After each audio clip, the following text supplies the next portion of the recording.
Waalaikumsalam warahmatullahi wabarakatuh. Sebelumnya terima kasih kepada Bapak Ibu guru yang sudah bersedia meluangkan waktunya untuk mendengarkan cerita saya yang sudah saya dapat dari guru belajar. Nah, kebetulan saya sudah selesai untuk modul satunya. Untuk aksi nyata, tugasnya adalah memaparkan hasil dari yang diperoleh kepada Bapak Ibu guru di sekolahnya. Untuk aksi nyata pada modul 1 ini adalah penerapan budaya positif di sekolah. Sebelumnya, Bapak Ibu guru pasti sudah pernah mendengar tentang apa itu guru penggerak. Yang sering-sering didengungkan itu guru penggerak itu adalah calon-calon kepala sekolah, gitu kan. Sehingga Bapak Ibu guru itu wegah aku daripada jadi kepala sekolah masih diburai enak kan, seperti itu. Yang banyak didengungkan itu seperti itu. Padahal kenyataannya tidak sama sekali, Bapak Ibu. Pada guru penggerak ini kita benar-benar diajari bagaimana menjadi pemimpin pembelajaran, bagaimana cara kita mengelola pembelajaran, cara kita mengerti keadaan anak, bagaimana kita benar-benar mengajak anak untuk belajar tanpa memaksa. Nah, seperti itu.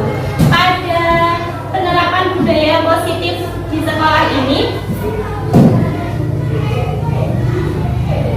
konsep-konsep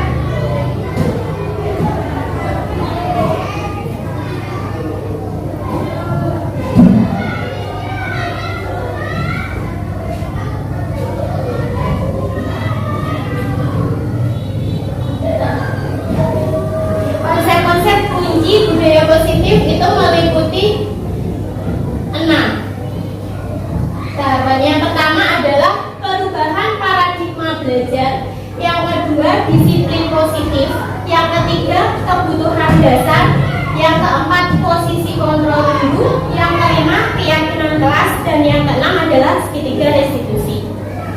Nah, apa itu perubahan paradigma belajar?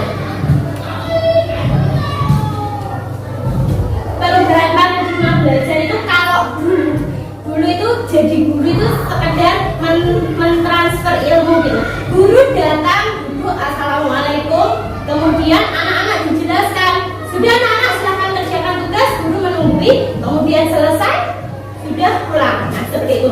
Tapi kalau sekarang pendidikan itu diarahkan untuk bagaimana caranya membentuk karakter pada anak, tidak hanya anak menjadi cerdas, anak mendapatkan nilai yang tinggi, tidak seperti itu.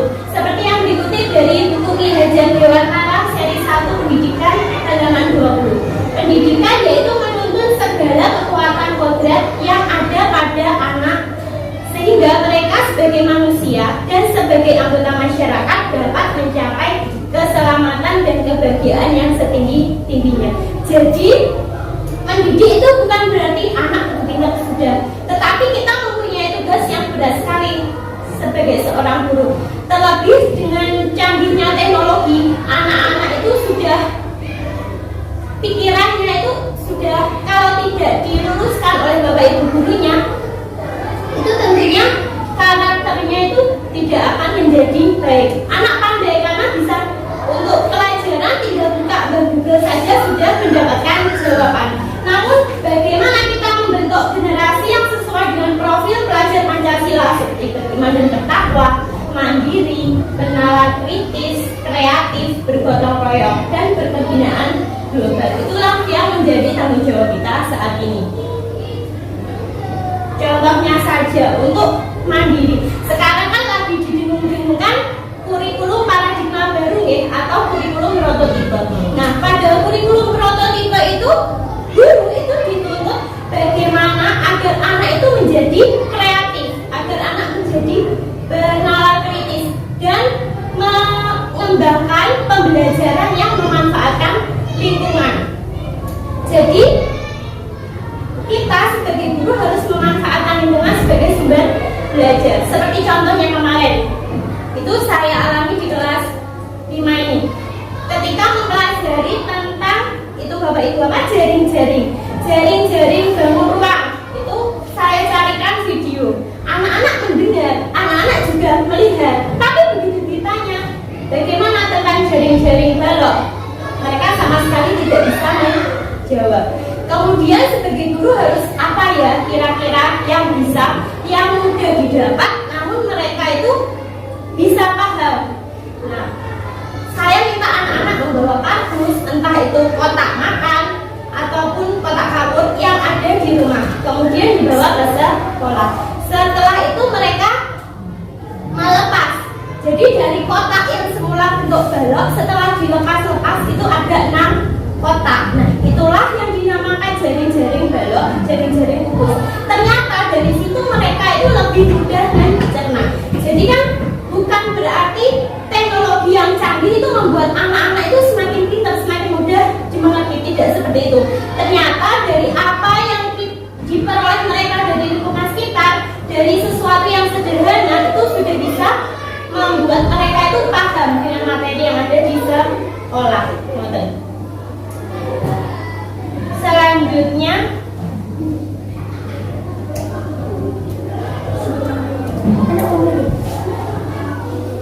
peran guru dalam perubahan paradigma belajar. Yang pertama adalah menjadi pemimpin pembelajaran. Yang kedua, melaksanakan pembelajaran yang berpihak pada murid. Yang ketiga, mendorong kolaborasi. Yang keempat adalah mandiri dan reflektif. Tentu saja untuk pengalaman ataupun untuk ilmu, Bapak Ibu guru pasti lebih banyak dari saya.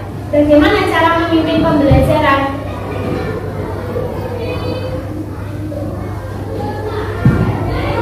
Nah, yang pertama adalah menyelenggarakan pembelajaran yang berpusat pada peserta didik. Selama ini yang saya alami sendiri, sehingga saya itu ketika mempelajari modul 1 ini merasa tertampar berkali-kali. Karena apa? Karena saya selama ini misalkan ada tugas di luar, ya sudah, assalamualaikum anak-anak, saya jelaskan ya materinya ini. Silahkan kerjakan tugas 1 sampai 20, kemudian saya tinggal pergi. Nah, seperti itu. Selama ini seperti itu. Ternyata apa yang saya lakukan itu masih salah. Bagaimana memberikan pembelajaran yang berpusat pada peserta didik? Anak-anak itu kan tipenya berbeda-beda. Ada anak yang hanya dengan mendengar saja mereka bisa paham. Ada yang mereka itu harus melihat dan mendengar juga. Ada anak yang cukup melihat saja itu juga sudah paham. Misalnya Mas Andika kan tidak mungkin belajarnya sama dengan Mbak Kiki. Kalau Mbak Kiki itu misalkan dijelaskan, Mbak ini ada tabel, silahkan kamu pelajari, gitu aja sudah paham. Tapi Mas Andika karena anaknya juga kebutuhan khusus gitu. Jadi untuk pembelajarannya juga saya sendirikan. Jadi misalkan yang lain sudah perkalian, tidak mungkin Mas Andika juga belajar perkalian seperti itu. Yang kedua adalah membuat media pembelajaran yang menarik dan mudah dipahami oleh peserta didik. Nah, media pembelajaran itu tidak harus yang rumit seperti itu Bapak Ibu. Karena saya itu pernah untuk awal-awal membuat video YouTube saja itu dalam durasi 15 menit itu waktu membuat saya itu dari siang sampai malam jam 2 pagi baru tidur. Jadi untuk pembelajaran lebih baik itu yang memanfaatkan lingkungan sekitar. Jadi kita juga memperolehnya tidak sulit. Kemudian waktu yang kita butuhkan karena kan kita juga tidak 24 jam menjadi seorang guru, ada tugas menjadi seorang ibu rumah tangga juga di rumah. Jadi untuk pembelajaran kita buat sehingga waktu kita juga tidak terlalu habis. Yang ketiga adalah meningkatkan minat, bakat, dan keterampilan peserta didik. Nah, ini kalau yang biasa saya lakukan itu untuk keterampilan SPDP.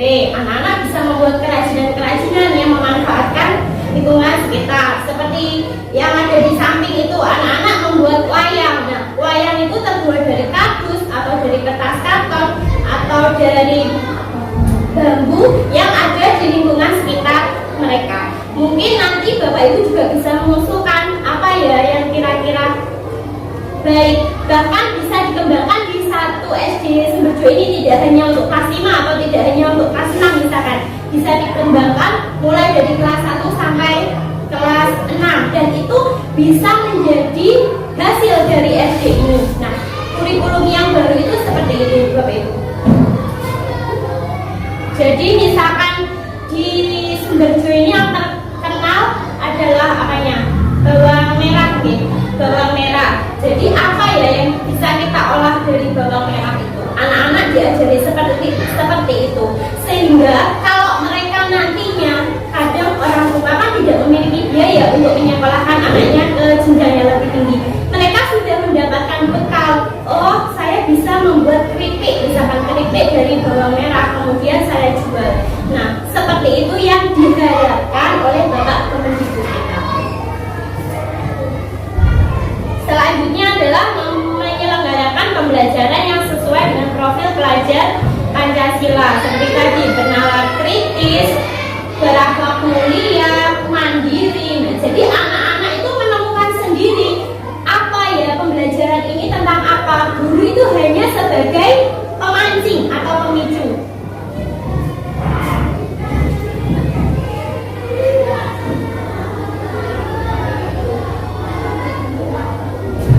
Selanjutnya yang kedua adalah pembelajaran yang berpihak pada murid.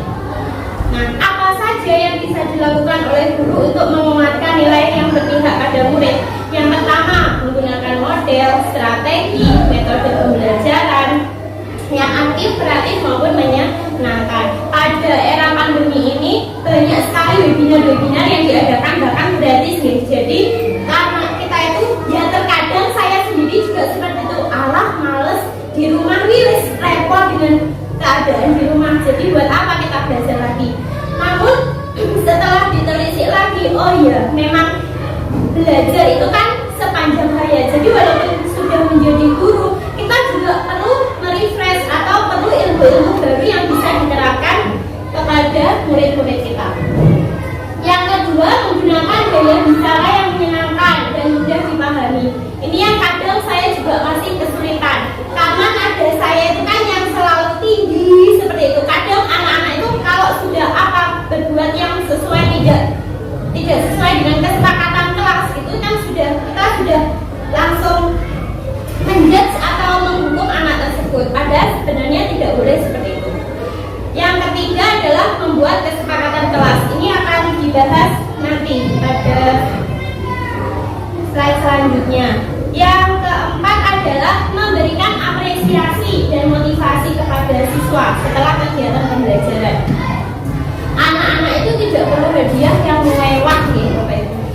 Kadang itu mereka misalkan bisa menyelesaikan tugas, terus kita beri wah kalian hebat, itu aja mereka itu sudah senang. Kemudian nanti mereka berlomba-lomba. Oh iya ya, aku pengen dipuji sama gurunya. Atau kalau sudah dulu sekali itu biasanya anak-anak saya ajak bermain ice breaking. Ice breaking itu gak perlu yang ribet-ribet, cukup dengan menyanyi, terus kemudian bertepuk-tepuk, itu mereka juga akan sudah kembali fokus untuk pembelajaran. Yang kelima adalah guru mampu menciptakan lingkungan belajar yang mengundang murid belajar dan bekerja sama antar siswa. Jadi bagaimana cara kita menjadi guru supaya anak-anak itu oh iya aku pengen lebih terus supaya aku bisa main dengan temanku, tetapi aku juga mendapatkan ilmu.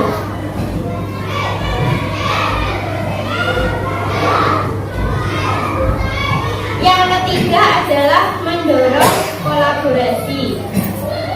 Yang pertama, kolaborasi dengan teman sejawat untuk merefleksi kegiatan pembelajaran. Oh, kolaborasi. Terus gini Pak Mael, karena di rumah sarapan kekenyangan terus gini. Terus aku tak kolaborasi sama Buning saja. Nanti aku yang di belakang, Buning yang mengajar. Kira-kira seperti itu apa bukan?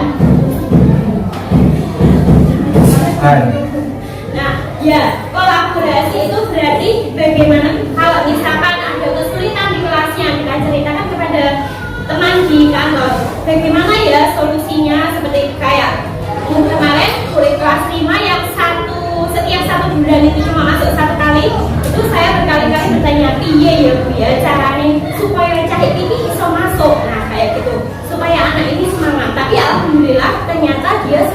tidak boleh rajin. Bagaimana cara saya? Bapaknya saya telepon, nggak diangkat, saya WA, nggak dibalas lagi, saya pernah datangi ke rumahnya, seperti itu. Jadi bagaimana upaya guru itu supaya anak itu mau belajar? Yang kedua, kerjasama dengan tenaga medis. Nah, ini sudah kita lakukan, misalkan untuk bias, terus kemudian yang ini nanti untuk vaksin, sehingga anak-anak bisa belajar dengan nyaman dan tidak ada hambatan lagi. Yang ketiga, kerjasama dengan wali murid dalam penguatan pendidikan karakter dan fasilitator dalam pembelajaran. Wali murid itu merupakan salah satu komponen yang sangat penting ya dalam pembelajaran, karena kita sebagai guru mengajar itu cuma 5 jam, 6 jam di sekolah. Selebihnya anak-anak ada pada pengawasan wali murid. Tapi yang terjadi di sekolah kita ini kebanyakan karena wali muridnya bekerjanya di sawah, bahkan orang tua sudah berangkat sebelum mereka bangun. Pada akhirnya sering anak-anak itu terlambat. Kenapa tidak dibangunkan, Bu? Alarm itu tidak bisa membangunkan mereka. Nah, seperti itu. Jadi bagaimana cara kita komunikasi dengan wali murid agar bisa membantu guru dalam memantau perkembangan anak, terutama ketika di rumah. Yang keempat adalah kolaborasi dengan peserta didik. Nah, ini faktor yang sangat utama. Jadi sebagai guru itu memang sulit ya. Bagaimana kita bisa masuk ke benar-benar ke hatinya anak-anak itu sangat tidak mudah. Sehingga mereka itu bisa mencurahkan, Bu, aku gak seneng, Bu, kalau pelajaran kayak gini, harusnya itu seperti ini. Nah, kalau kita bisa memahami mereka, kita juga bisa membuat mereka itu senang, sehingga mereka belajarnya itu tidak terpaksa. Seperti contohnya kayak bahasa itu, anak-anak karena melihat kakak-kakaknya dulu, Bu, saya juga ingin, Bu, ada kegiatan bahasa, ada kegiatan nanti menari. Nah, seperti itu. Kalau kita mau mewujudkan, tentunya mereka juga akan belajar lebih giat lagi. Yang keempat adalah guru itu harus mandiri. Yang pertama, menanamkan sikap tidak tergantung pada apapun, siapapun, untuk memperbaiki maupun mengembangkan diri, bergerak, dan menggerakkan atas kesadaran sendiri. Namun tidak mungkin ya kita sebagai manusia itu bisa hidup sendiri, terus gak butuh orang lain, kan tidak mungkin. Tetapi ada kalanya kita itu mencoba, oh saya bisa melakukan ini sendiri, berarti saya harus bisa sendiri. Kalau orang lain bisa, kenapa saya tidak? Bukan kalau orang lain bisa, kenapa harus saya? Nah, selama ini kan seperti itu yang kita alami. Kalau orang lain bisa, kenapa harus saya? Saya bisa saja, kan seperti itu. Jadi terpacu semangatnya supaya bisa mengembangkan apa yang sudah ada. Kemudian mengalokasikan waktu untuk sharing dengan teman sejawat. Nah, kita sudah sering melakukannya kalau di kantor. Tidak harus dengan berbincang-bincang pun kan kita sudah sharing. Nah, seperti itu. Jadi nanti untuk kedepannya saya juga mohon bantuannya kepada Bapak Ibu. Misalkan kalau Bu boleh jenengan kurang ini. Nah, saya akan menerima karena saya juga butuh masukan seperti itu. Yang ketiga adalah mengadakan evaluasi dan refleksi dari program yang telah kita laksanakan. Evaluasi itu tidak hanya tiap PTS sama penilaian akhir tahun. Nah, anak-anak mengerjakan tidak hanya sebatas itu Bapak Ibu, tapi bagaimana ketika kita melakukan suatu kegiatan, misalkan seperti kelas 5 kemarin mengadakan bazar itu ada satu kelompok lengkelan uang 60.000 jadi 80.000 itu bisa dibuat oyo-oyoan. Berarti kan saya sebagai guru harus mengevaluasi, oh berarti saya kurang pendampingan kemarin atau mereka belum memahami bagian ini, sehingga untuk pembagiannya hasil dari bazar mereka itu masih gontok-gontokan. Nah, seperti itu contohnya. Kemudian mau terus belajar dan mengikuti berbagai diklat untuk menambah ilmu pengetahuan. Kalau selama ini juga saya sendiri,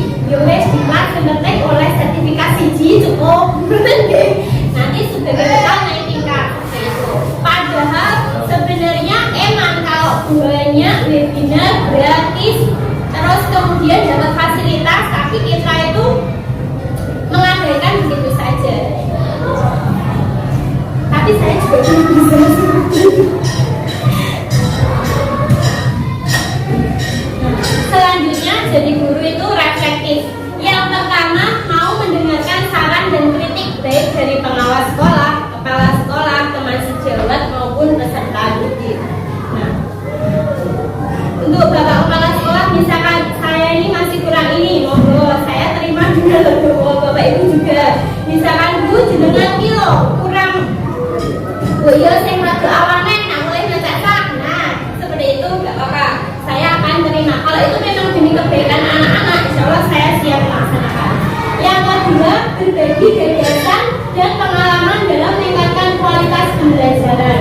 Contohnya melalui kegiatan KKG, karena untuk masa pandemi ini dari kegiatan KKG itu sangat kurang ya, bahkan tidak ada. Jadi bisa dilakukan dengan kita sharing antar teman satu sekolah saja, tidak apa-apa. Yang ketiga, mengikuti kegiatan yang dapat meningkatkan kompetensi dan profesionalisme.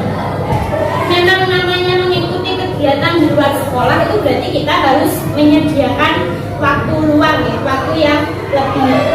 Tapi insya Allah kita bisa merasakan, oh iya aku ini akeh salahe, oh iya saya masih kurang tepat di sini. Nah seperti itu. Jadi seperti saya, seperti berkali-kali itu tertampar loh, yo lah muridmu gak mlebu mbok soweneni langsung lho, lek muridmu gak masuk terusan langsung mbok dis. Nah seperti itu.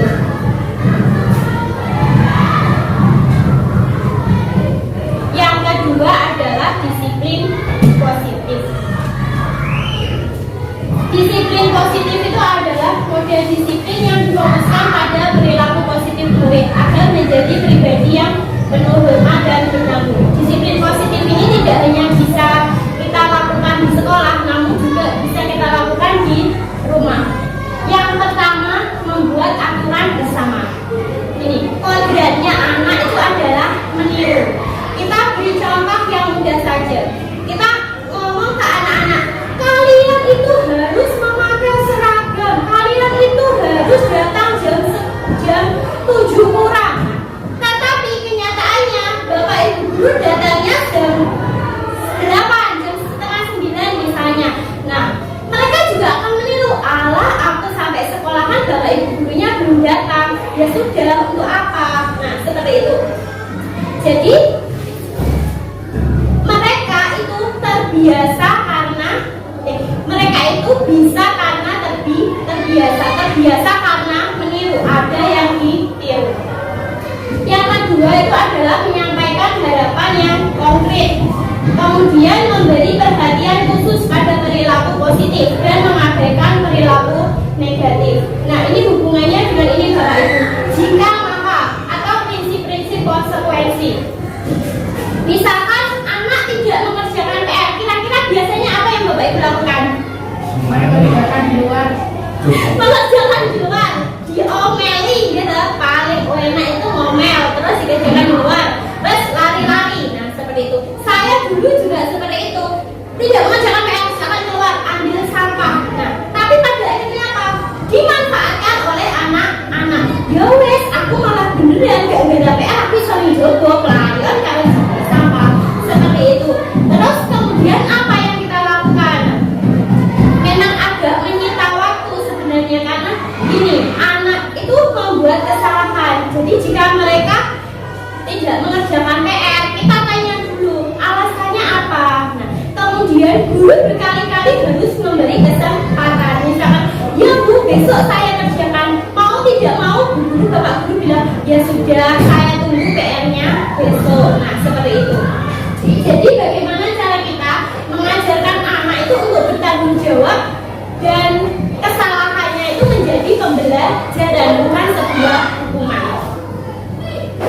Kemudian memberikan arahan kegiatan pada anak, terus kegiatan dengan unsur kreativitas. Nah ini biasanya sering terjadi dengan anak-anak kita di rumah, yang anak-anaknya masih kecil-kecil itu dikasih krayon, akhirnya melukis di tembok. Kalau emak-emak kayak kita posisi cuapeh, lelah, itu mesti apa yang pertama dilakukan? Ngomel, ya kan?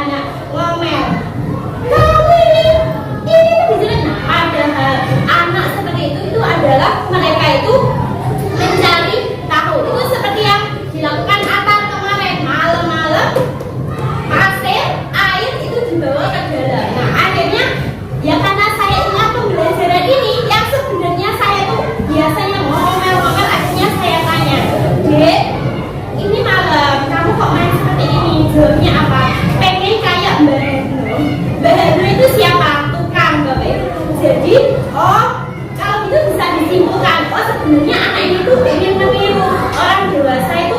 bisa membuat rumah. Nah, dia itu ingin mencoba.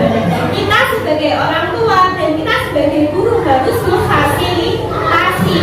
Bagaimana caranya? Berikan pasir mainan, terus nanti berikan semen-semennya mainan atau malam itu kan ada. Nah, seperti itu sehingga mereka itu tidak serta-merta kamu itu salah, ini tuh dapat mengotori rumah seperti itu. Tapi mereka, oh iya ya, yang benar itu saya masih kecil mainnya pakai ini.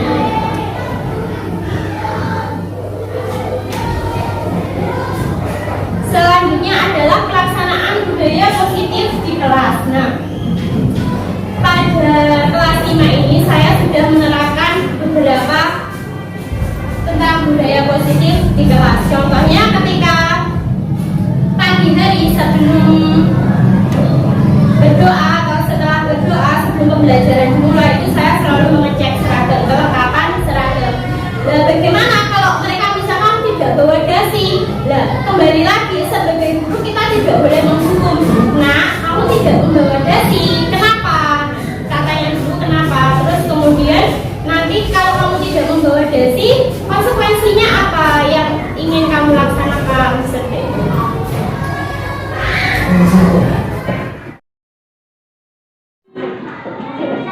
Assalamualaikum warahmatullahi wabarakatuh.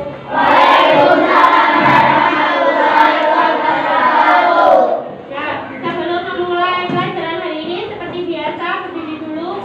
Kaki dilepas. Dasi. Ikat pinggang.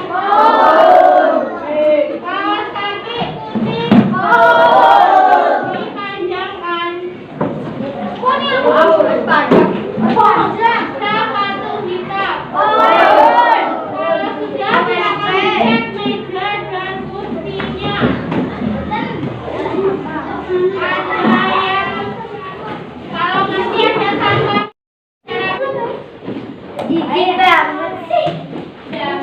kalau sudah silakan buku dimasukkan, topi dilepas terlebih dahulu, tasnya diletakkan dulu.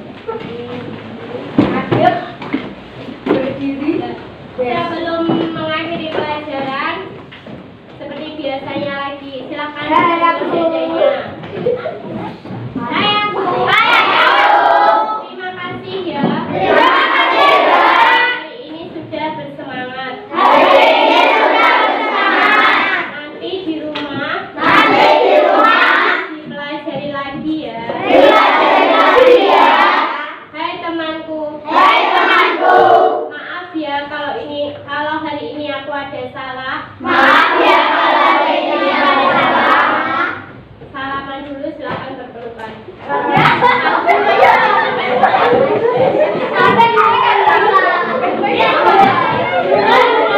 hari ini tidak ada yang bermasalah lagi dengan teman-teman. Sudah saling memaafkan. Berdoa mustajab.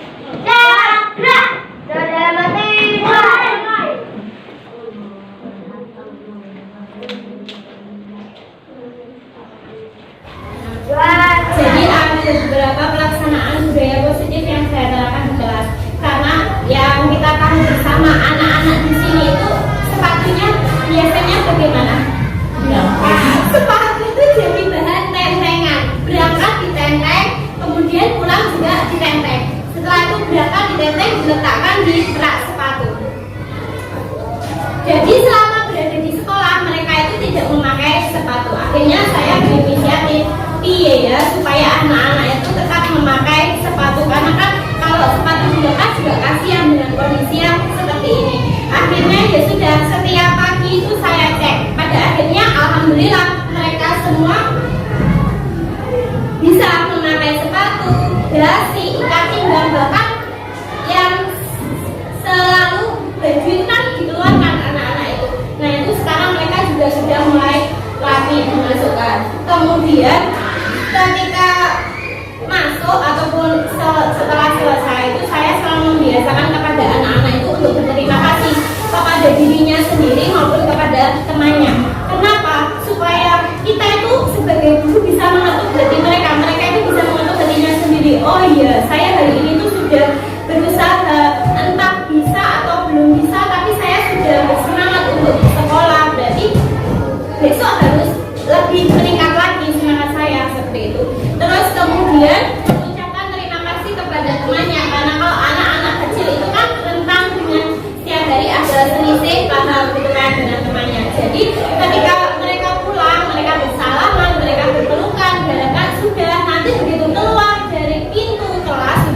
terjadi masalah.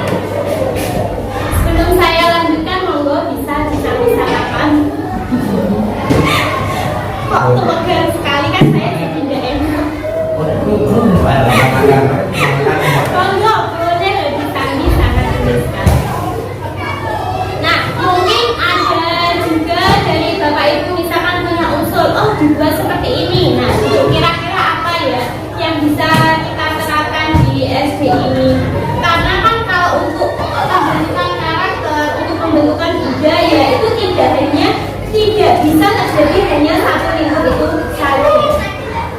Satu sekolah itu sangat tergantung satu sama lain. Seperti yang dikatakan Bapak Dijen ketika kita, Bapak Irwan Syarif itu ibarat kolam. Nah, kolam sekolah dan guru itu ibarat kolam. Bagaimana supaya kita menghasilkan ikan-ikan yang besar, ikan-ikan yang sehat?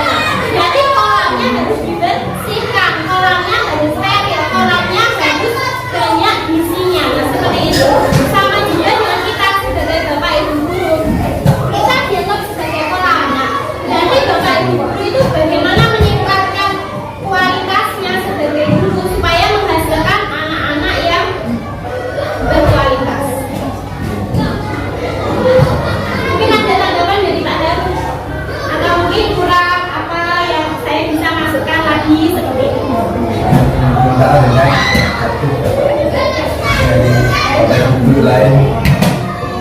Ya, kalau itu saya lanjutkan. Nanti misalkan ada yang kurang berkenan atau misalkan ada yang tidak sesuai dengan anak-anaknya, bisa langsung mengajukan tangan dulu ya Bapak Ibu. Di sini kita sharing saja karena ilmu saya itu belum ada apa-apanya dari Bapak Ibu semua. Jadi saya tidak perlu masukkan.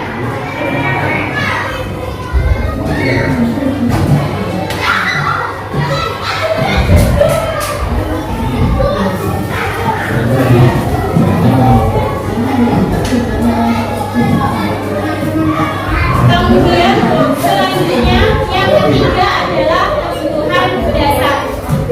Abraham Maslow menyebut bahwa kebutuhan dasar itu digambarkan sebagai sebuah hierarki atau tangga.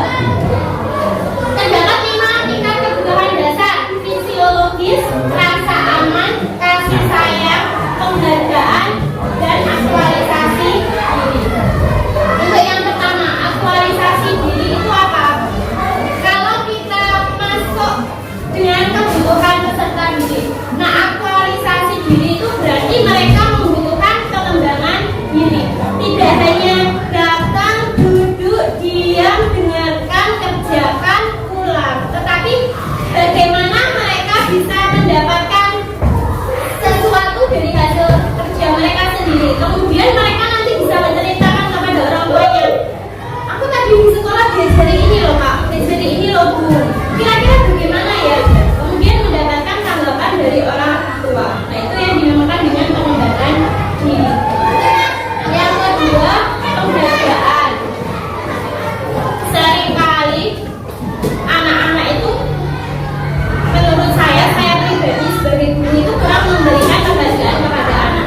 Padahal mereka itu tidak perlu misalkan harus dikasih hadiah ini, beri hadiah itu. Penghargaan bagi mereka itu cukup dengan, oh kamu sudah bagus, pintar, rajin, dilanjutkan ya, atau ditambah lagi semangatnya, seperti itu. Terus bagi yang belum bisa menyelesaikan, kebanyakan ya kalau saya keseringan itu langsung kamu ini saja tidak bisa, nah seperti itu kan. Padahal tidak, walaupun mereka belum bisa, tetap harus diberi penghargaan. Oh iya, kamu pasti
sudah lapar, saya memberikan waktu. Iya, makan dulu. Karena kita sendiri, saya sendiri kalau dalam kondisi lapar itu tentu tidak bisa berpikir. Nah, makanya kadang anak-anak itu ke kantin beli es ada di bawah kelas. Tidak apa-apa, saya membiarkannya. Kalau dengan cara seperti itu mereka merasa nyaman atau mereka bisa bersemangat belajar, saya tidak mempermasalahkannya selama kelas dalam tetap kondisi bersih.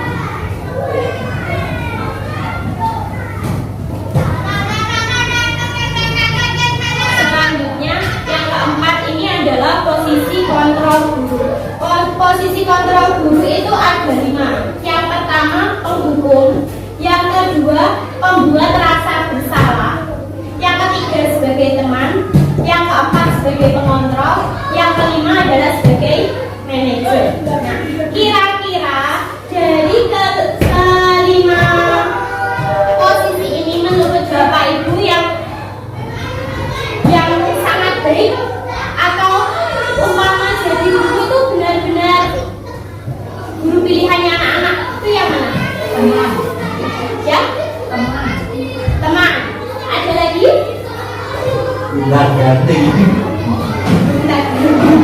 Bulan ganti tidak ada di sini Bapak. Kadang siji, kadang dulu. Oh gitu. Ada lagi pendapat yang lain? Ya, memang kalau kita keseringan itu kan sebagai penghukum dan pembuat rasa bersalah. Padahal posisi 1 dan 2 ini yang sangat tidak baik untuk dilakukan. Jadi kalau di kurikulum paradigma baru tidak masuk, harus seperti itu, tidak boleh dimasukkan. Kenapa? Saat kita menjadi posisi penghukum, berarti kan seperti ini, anak melakukan kesalahan, tidak mengerjakan PR, sudah ulang, itu kan misalkan ulang. Seperti itu akibatnya apa? Ya wis beneran, saya tidak mengerjakan PR, pulang di rumah bisa tidur. Nah, itu kalimat negatif seperti itu yang bukan memperbaiki anak, tapi malah mereka akan sering melakukan perlawanan. Karena itu menjadi kesempatan. Nek aku gak gara PR, aku iso pulang, wes gak sampai pelajaran gitu di rumah kan seperti itu. Kemudian yang kedua, membuat rasa bersalah. Itu contohnya seperti ini. Misalkan ada anak tawuran di kelas, terus kita panggil. Kemudian langsung kita sebagai guru, kamu gak kasihan loh, Bapak Ibu guru ini pekerjaannya tuh banyak di kantor sana. Kamu tuh harus ini, kamu tuh harus, nah, kamu itu harus. Kalau seperti itu, anak-anak itu akan merasa, oh iya, ini kok milih ya, aku kok bodoh ya. Nah, seperti itu. Pada akhirnya kita malah membuat mereka itu tertekan. Nah, sehingga mereka itu merasa, oh yus, aku ini gak pantas, perilaku itu jahat. Nah, seperti itu.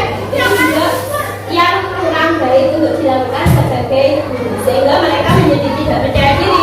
Apalagi kalau kita tegur di depan teman-temannya, tapi memang sulit ya Bapak Ibu. Siapa? Saya juga mengalaminya. Misalkan anak ada, itu rasanya itu langsung gitu kan, langsung pengen tus seperti itu. Tapi lambat laun setelah mempelajari ini juga saya mulai menguranginya. Jadi ketika ada anak berbuat salah, saya panggil entah keluar atau kemarin mungkin juga lihat Mas Radin saya panggil keluar. Nah, supaya apa? Supaya temannya itu tidak tahu apa kesalahan dia, tapi dia mau belajar dari kesalahannya dia. Kita tidak langsung menjudge atau menghukum anak di depan teman-temannya.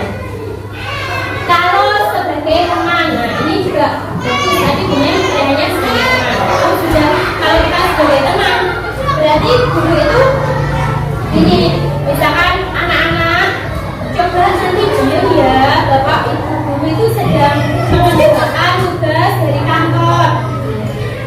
Kemudian oh iya, nanti mesti anak-anak gini, wes yang penting aku menang, mesti kok Bapak Ibu guru juga tidak akan marah. Nah, seperti itu.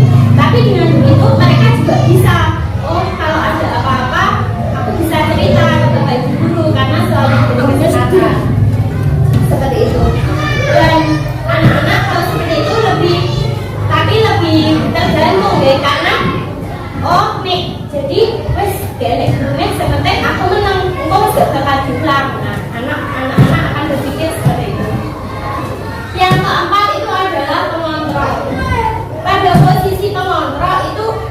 cenderung guru itu memantau atau mencatat, oh anak ini sering teriak-teriak di kelas, oh anak ini sering mengganggu temannya.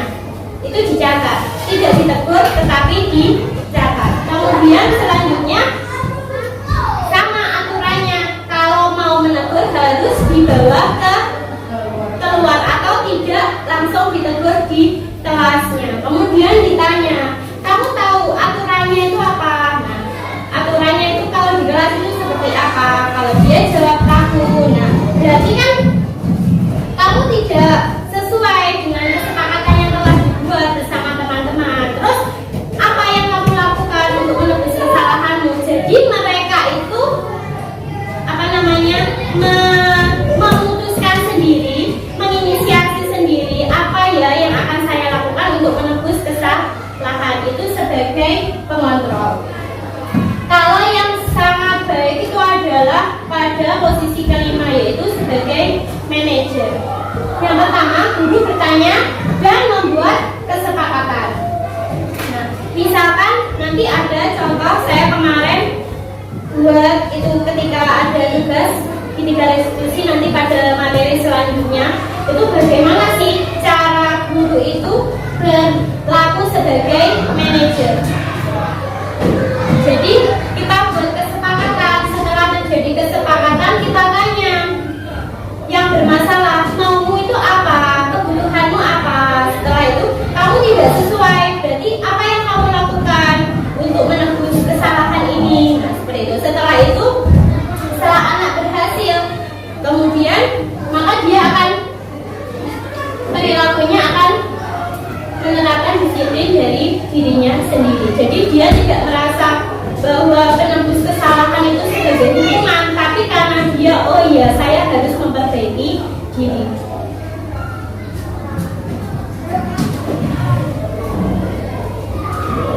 Yang kelima adalah keyakinan kelas. Keyakinan kelas itu merupakan kesepakatan kelas yang diyakini bersama oleh guru dan murid selama proses pembelajaran. Keyakinan kelas dapat menjadi batasan dan acuan selama proses pembelajaran agar dapat menumbuhkan nilai positif pada siswa yang kemudian akan berkembang menjadi budaya positif bagi lingkungan. Keyakinan kelas itu nama lain dari kesepakatan kelas, Bapak Ibu, atau peraturan kelas. Kalau biasanya peraturan itu yang membuat siapa? Siapa? Atasan, Bapak Ibu guru, kepala sekolah, gitu.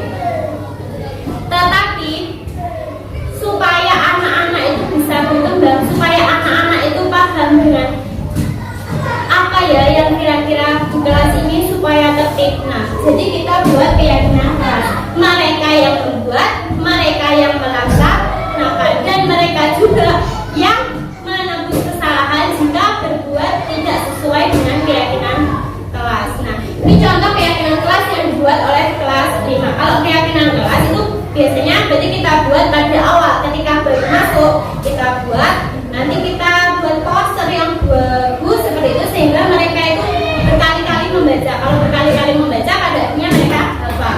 Dan itu sudah diterapkan di kelas 5. Pada akhirnya saya tidak perlu menghukum anak-anak yang melakukan perilakunya tidak sesuai dengan keyakinan kelas. Saya tidak perlu menghukum. Misalkan kemarin itu ada anak duduk diam, temannya datang ditiup telinganya, gitu kan.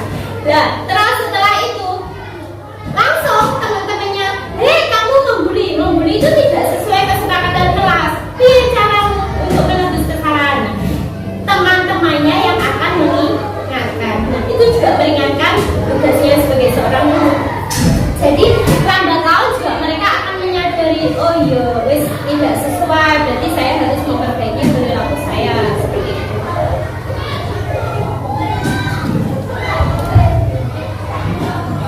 Ini ketika praktek membuat keyakinan kelas kemarin.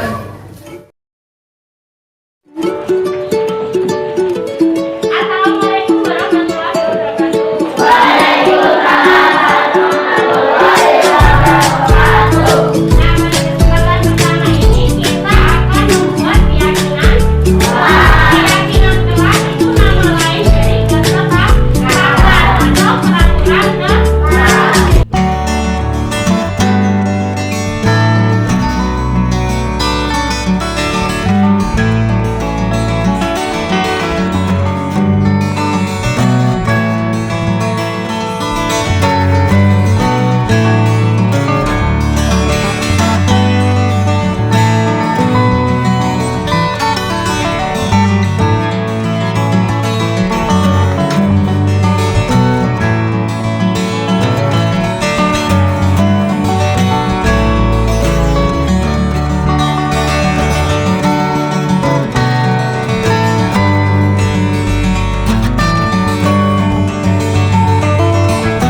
Ada yang belum?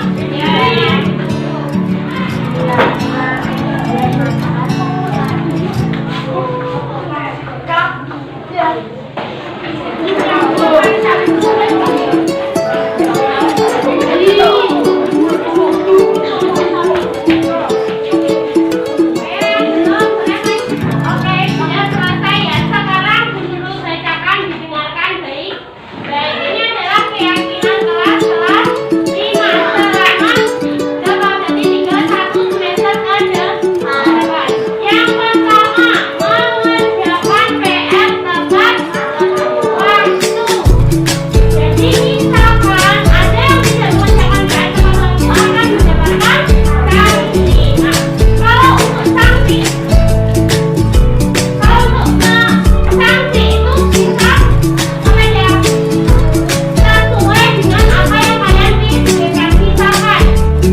Tanpa saya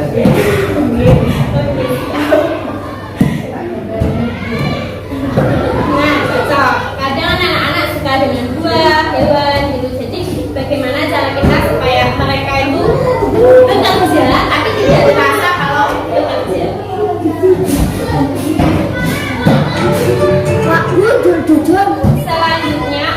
materi yang terakhir itu adalah segitiga restitusi. Segitiga restitusi ini ada kaitannya dengan peran kita sebagai guru yang ada jadi segitiga restitusi itu bagaimana cara kita menghadapi anak-anak yang melakukan perilaku tidak sesuai dengan keyakinan kelas. Bagaimana caranya? Kenapa disebut segitiga? Karena ada tiga langkah. Yang pertama adalah menstabilkan identitas. Menstabilkan identitas itu yang seperti apa? Contohnya, misalkan ada anak yang tidak mengerjakan PR. Menstabilkan identitas. Nah, tidak mengerjakan PR. Kita sebagai guru tidak boleh langsung oke, silakan pulang, ambil bukunya, atau oke, silakan lari-lari. Itu tidak boleh. Bagaimana sebagai guru yang harus kita lakukan? Itu kita tanya, kenapa kamu tidak mengerjakan PR? Nah, misalkan mereka bilang, saya diajak ke rumah nenek. Rumah nenek itu sampai jam berapa? Jadi sampai mereka itu bercerita, mengapa sih mereka sampai tidak mengerjakan PR? Apa saja yang mereka lakukan? Setelah itu, kemudian validasi tindakan yang salah. Nah, kita kaitkan dengan keyakinan kelas. Kamu tahu kan bahwa tidak mengerjakan PR itu tidak sesuai dengan keyakinan kelas. Mereka tahu apa tidak? Ya, saya tahu. Nah, kalau tahu, kemudian menanyakan keyakinan, apa saja keyakinan kelas yang sudah disepakati itu apa saja? Yang dia langgar itu apa? Setelah dia tahu dengan salahnya, dia tahu dengan perilakunya yang tidak sesuai dengan keyakinan kelas, kita sebagai guru menanyakan apa yang dia lakukan untuk menembus kesalahannya. Jadi anak itu menentukan sendiri apa yang dia lakukan untuk menembus kesalahan, sehingga dia bisa belajar dari kesalahan itu. Nah, nih, restitusi itu bukan hanya menembus kesalahan, tetapi belajar dari kesalahan. Yang kedua, restitusi memperbaiki hubungan. Kalau anak misalkan guru di kelas, langsung kita bentak, kamu nih gaduh aja di kelas. Nah, kira-kira anak sakit hati apa tidak? Kalau anak sakit hati, sudah dia tidak, gurunya ngomong apapun dia tidak akan memperhatikan. Nah, justru itu akan merusak hubungan antara siswa dengan gurunya. Yang ketiga, restitusi itu adalah tawaran, bukan paksaan. Jadi misalkan mereka ingin memperbaiki kesalahannya, kita tawarkan apa yang akan kamu lakukan, bukan kamu harus lari keliling depok. Nah, misalkan seperti itu tidak. Tetapi kita tawarkan apa yang kira-kira kamu lakukan untuk memperbaiki kesalahanmu. Yang kelima, yang keempat, restitusi itu fokus pada solusi, bukan permasalahan. Bukan tidak mengerjakan PR-nya yang kita tekankan, tapi apa yang harus mereka lakukan. Misalkan mereka, ya saya sanggup mengerjakan 3 hari lagi. Sebagai guru bagaimana? Mau tidak mau harus menerima. Itu yang sekarang sering saya alami. Bahkan PR dari ini tuh minggu depan baru anak-anak ada yang mengumpulkan. Tapi mau tidak mau karena kita itu sebagai guru memang dituntut untuk bagaimana berperilaku lembut supaya anak-anak itu tidak tertekan. Jadi mau tidak mau ya harus mau. Kemudian restitusi adalah saling menguatkan, bukan kelemahan. Seperti yang saya katakan tadi, tidak dihukum, tapi bagaimana mereka itu berpikir saya harus melakukan apa supaya saya itu memperbaiki kesalahan. Kalau mereka cuma hukum lari-lari, kira-kira PR-nya dikerjakan apa tidak nantinya? Tidak. Kalau PR tidak dikerjakan, tentunya juga beberapa soal akan terlewatkan. Itu yang akan dapat juga berkurang. Kemudian restitusi memberikan murid yang bersalah kepada kelompoknya. Setelah dia mengakui kesalahan, dia mau memperbaikinya, kemudian kita kembalikan di kelas, tidak boleh disendirikan. Itu adalah untuk restitusi. Mungkin ada yang kurang sepaham dengan saya, atau mungkin bisa sangat sepaham. Ya, saya Iya, benar. Artinya ada sementara yang kita perkenalkan di dan mungkin ada itu sedikit yang namanya karakter anak itu pasti adalah di antara sekian banyak anak satu dua itu yang karakternya memang ya artinya ya berarti kan intinya kan tidak boleh dihukum dalam artian tidak boleh dihukum itu mungkin secara fisik yang itu mengakibatkan tetapi kan ada istilahnya apa ya seperti tadi jenjang waktu yang artinya deadline.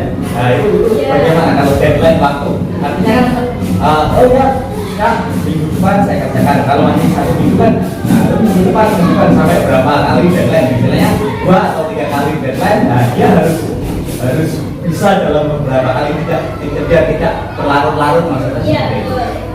Itu kan berarti tentang itu ya validasi tindakan yang salah tadi. Jadi kita sebagai guru bisa membutuhkan waktu berapa lama untuk menyelesaikan ini. Nah setelah itu nanti diberi deadline. Seperti kemarin ada salah satu siswa kelas 6 di Bukit ya itu mematahkan peki. Nah kemudian saya tahu terus ini itu juga sampai sekarang kan karena kita tidak boleh menghukum, kita tidak boleh istilahnya memberikan langsung menjudge anak itu oh kamu itu bersalah gitu.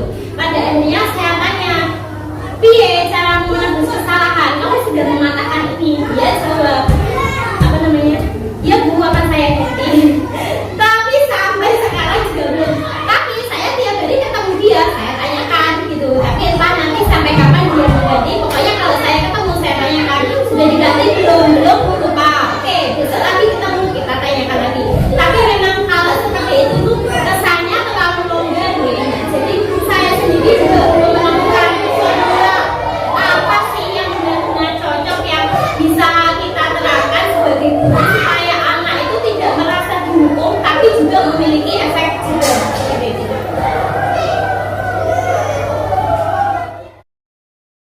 Nah, selanjutnya ini adalah colok batik segitiga restitusi di kelas. Berikut ini merupakan kegiatan yang saya lakukan mengenai praktik segitiga restitusi terhadap murid yang melanggar peraturan di sekolah. Untuk kasus yang pertama, Frida dan Kiki sedang belajar bersama. Secara tak sengaja, Kiki merobek buku milik Frida. Kesepakatan kelasnya adalah saling menghormati dan menghargai.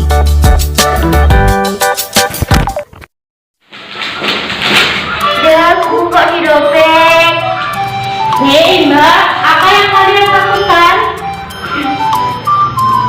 Kenapa ini tadi ada masalah apa? Ini buku saya dirobek. Siapa yang merobekkan bukunya? Mbak Kiki.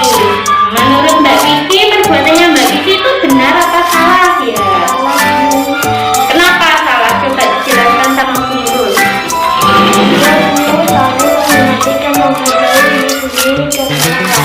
Nah, berarti Mbak Kiki sudah melakukan kesepakatan kelas kita atau belum? Nah, selanjutnya kira-kira apa yang bisa Mbak Kiki lakukan supaya bisa mewujudkan kesepakatan kelas kita? Apa yang dilakukan?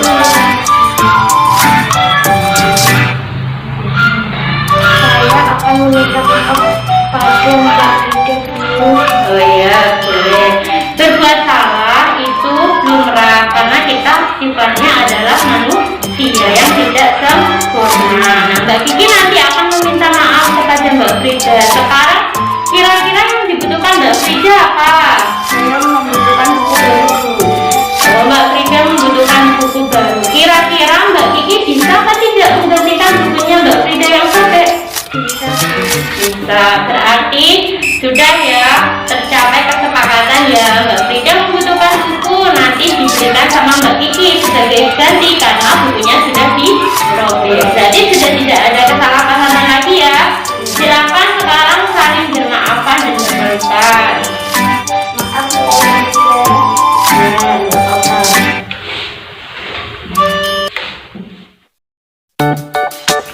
Selanjutnya, kasus yang kedua. Permasalahannya adalah Frida tidak mengerjakan PR sehingga tidak dapat mengumpulkan tugas tepat waktu. Kesepakatan kelas adalah mengumpulkan tugas tepat waktu.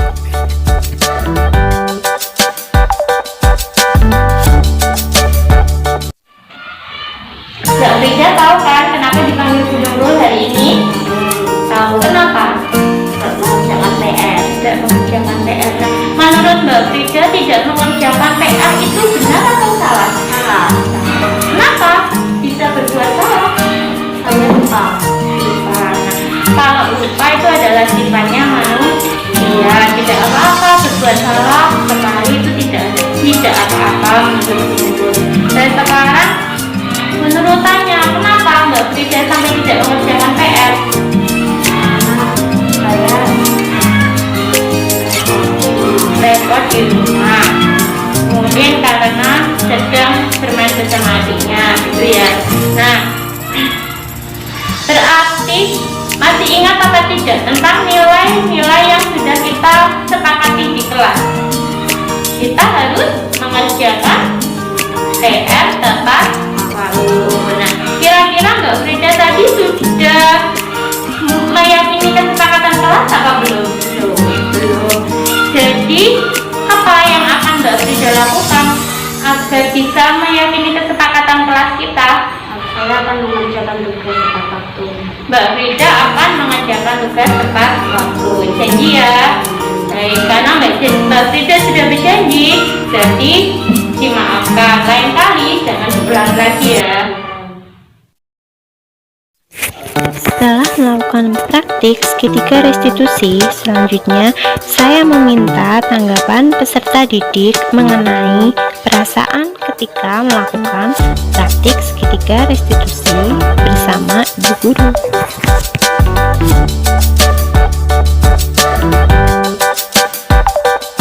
Dia merasa benar karena saat melakukan kesalahan, Bu Guru menanyakan alasan saya bersalah.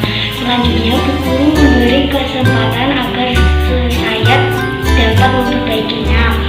Itu membuat saya nyaman karena tidak semua yang disalahkan. Ini tadi adalah praktek segitiga restitusi yang sudah saya laksanakan di kelas. Ternyata mereka itu memang merasa lebih nyaman karena apa? Karena mereka itu merasa, oh iya, saya masih dihargai oleh guru saya. Ketika saya tidak mengerjakan PR, saya tidak langsung menghukum, tapi saya bisa memilih untuk menebus kesalahan saya itu dengan cara apa. Nah, seperti itu. Sehingga mereka tidak bisa belajar. Berarti ya, memang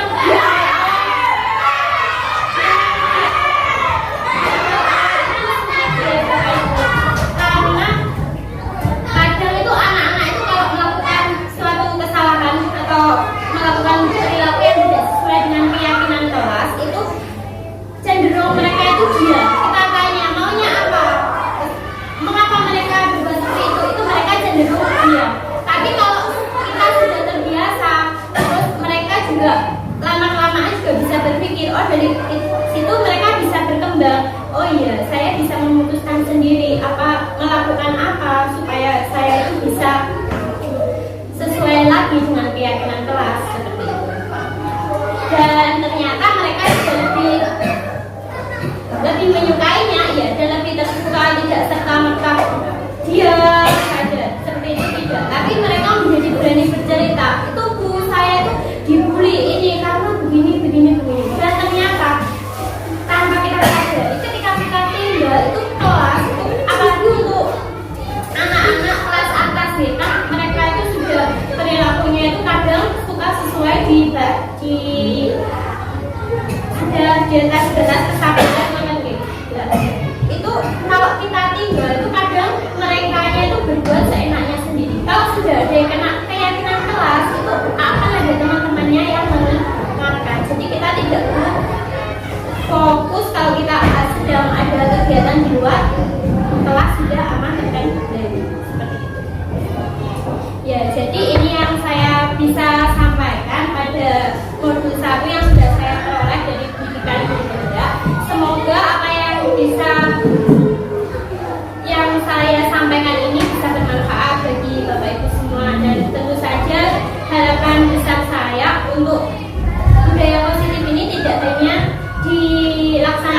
kelasnya saja, namun di semua kelas, sehingga benar-benar kita bisa mewujudkan anak-anak yang berkualitas lulusan dari SD Negeri 1 Sumberjo. Nah, seperti itu. Mungkin ada pendapat atau ada apa yang masih kurang berkenan dari Bapak Ibu semuanya, atau mungkin mau usul, Bu bisa ditambah ini supaya lebih baik lagi Bu. Bu dan Bapak Kepala Sekolah mungkin kira-kira apa lagi yang bisa saya wujudkan atau saya usahakan supaya khususnya kelas 5 ini umumnya untuk semua itu bisa lebih baik. Kan jadi pertamakan kalau ada yang terbaru lagi bisa dikeluarkan bersama lain. Salah satu kan kelas 4 dan semuanya sama. Walaupun nanti yang ikut itu cuma satu guru, tapi bisa melakukan pemahaman. Begitu deh Bapak Ibu. Terima kasih atas waktunya. Semoga bermanfaat dan kita bisa menjadi guru yang selalu nilainya itu dinantikan oleh anak-anaknya. Sekian pemaparan dari saya. Assalamualaikum warahmatullahi wabarakatuh. Waalaikumsalam.